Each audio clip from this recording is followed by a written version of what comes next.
Good morning. Previously, we learned about electric potential, but I know there are probably a lot of you who want to ask, But what is it? What is electric potential? Well, today I am going to do my best to answer that question. Flippin' physics. Okay, let's take a step back and look at gravitational potential energy. Let's set the horizontal zero line at the ground. Now, when I hold a 6.8 kilogram ball at a height of 1.5 meters above the ground, above the zero line, we can determine the gravitational potential energy of the Earth ball system. Billy, please do that. Absolutely.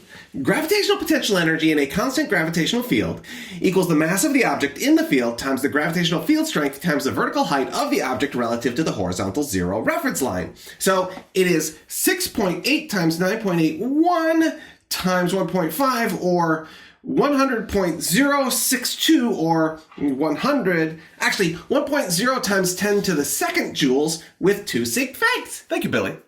Now, notice that when we divide the 100.062 joules by the mass of the ball, or 6.8 kilograms, we get 14.715, or roughly 15 joules per kilogram.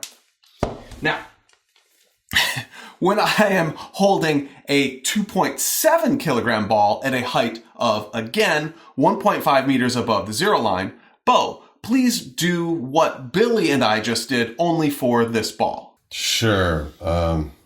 We just used the same equations, only substituting in the mass of the second ball of 2.7 kilograms instead of 6.8 kilograms, and we get 39.7305 or 4.0 times 10 to the first joules.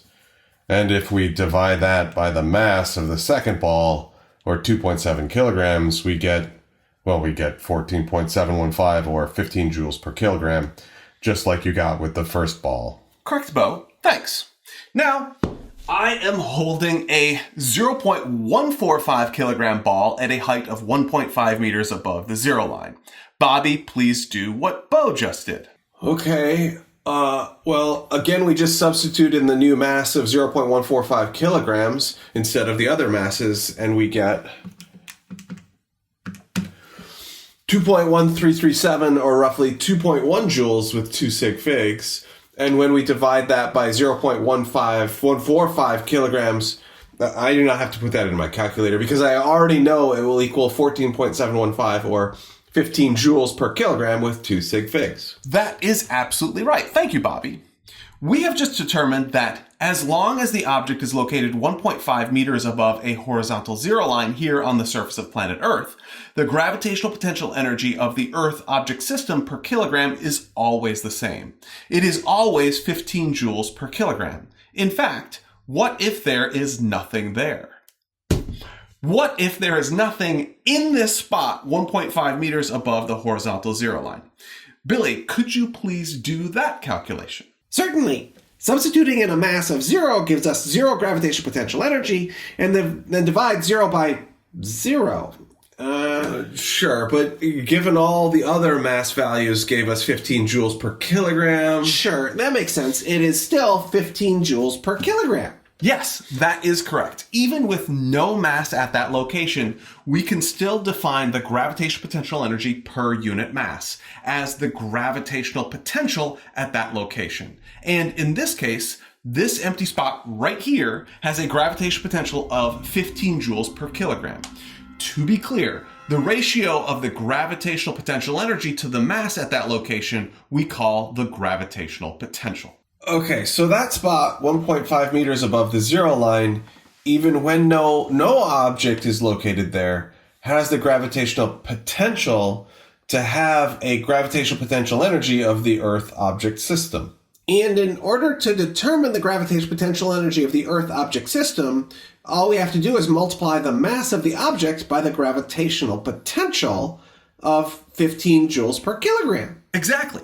And we started with gravitational potential energy and gravitational potential, but now let's bring it back to electric potential energy and electric potential. If we have two 12 nanocoulomb point charges at a distance of 2.0 meters apart, Bo, please calculate their electric potential energy. Sure. Because the Coulomb constant is in terms of coulombs, we need to convert the charges from nanocoulombs to coulombs. There are 1 billion nanocoulombs in 1 coulomb, so multiply the charges by 1 coulomb over 1 times 10 to the 9th nanocoulombs to get 1.2 times 10 to the negative 8th coulombs. Electric potential energy equals the Coulomb constant times charge 1 times charge 2 divided by the distance between centers of charge. Substitute in 9 times 10 to the 9th for the Coulomb constant, the charges I just figured out, and the distance of 2 meters, and we get 6.48 times 10 to the negative 7th joules, or 6.5 times 10 to the negative 7 joules with 2 sig figs. And if we remove one of the two charges, please calculate the electric potential of a location 2.0 meters from the remaining charge. Oh, okay. This is pretty much just like what we did to get gravitational potential. We can divide the electric potential energy by the charge to get electric potential.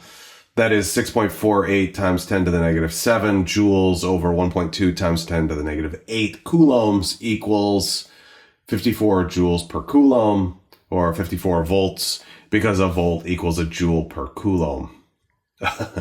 Oh, right. We could have just used the equation for the electric potential near a point charge, which equals the Coulomb constant times the charge of the point charge, all divided by R, the distance from the center of the charge to the location of the electric potential. Substituting in all the numbers we talked about gives us the same 54 volts for the electric potential at a distance 2.0 meters from the point charge. Exactly. And hopefully y'all recognize this calculation is valid for any location which is 2.0 meters from the point charge. And that forms a concentric spherical surface with the charge that has an electric potential of 54 joules per coulomb, or 54 volts. And that, because R is in the denominator of the equation for electric potential, the magnitude of the electric potential increases as you get closer to the point charge, and the magnitude of the electric potential decreases as you get farther from the point charge. So there is an imaginary spherical surface around the 12 nanocoulomb charge with an electric potential value of 54 joules per coulomb. And we can use that 54 volt electric potential value to determine the electric potential energy of a two-charge system comprised of the 2 nanocoulomb charge and any other second point charge, by just multiplying 54 joules per coulomb by the charge of the second point charge. That makes sense. Just like there exists a spot 1.5 meters above a horizontal zero line near the surface of planet Earth that has a gravitational potential of 15 joules per kilogram. And we can use that 15 joules per kilogram gravitational potential value to determine the gravitational potential energy of an Earth object system consisting of the Earth and any object just by multiplying 15 joules per kilogram times the mass of the object. But actually, it is not just that single location which is 1.5 meters above the horizontal zero line. There is an entire two-dimensional plane which exists 1.5 meters above the horizontal zero line, or I guess the horizontal zero plane, where the gravitational potential is 15 joules per kilogram, right? Exactly. There exists a two-dimensional plane which is oriented like this sheet of paper, parallel to the surface of the planet, that is 1.5 meters above a horizontal zero plane which has a gravitational potential of 15 joules per kilogram. So the horizontal plane for the gravitational potential and the concentric spherical surface for the electric potential are surfaces where the potential is uniform? Exactly. And that is what our next video is about. Oh boy. Cool. Oh. But wait a second. What?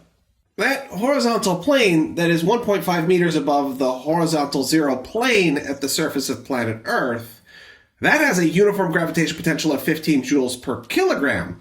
It is not actually a horizontal two-dimensional plane, right? What do you mean? At a local level, we can treat it as a two-dimensional surface, but the reality is that it extends all the way around planet Earth. Oh, I see what you are getting at here. If we zoom out to look at it from a global perspective, that two-dimensional plane of uniform gravitational potential is actually a spherical surface with a radius that is 1.5 meters larger than the radius of the Earth. Yeah, so the Earth has concentric spherical surfaces of uniform gravitational potential, just like a point charge has concentric spherical surfaces of uniform electric potential. Whoa. Yeah.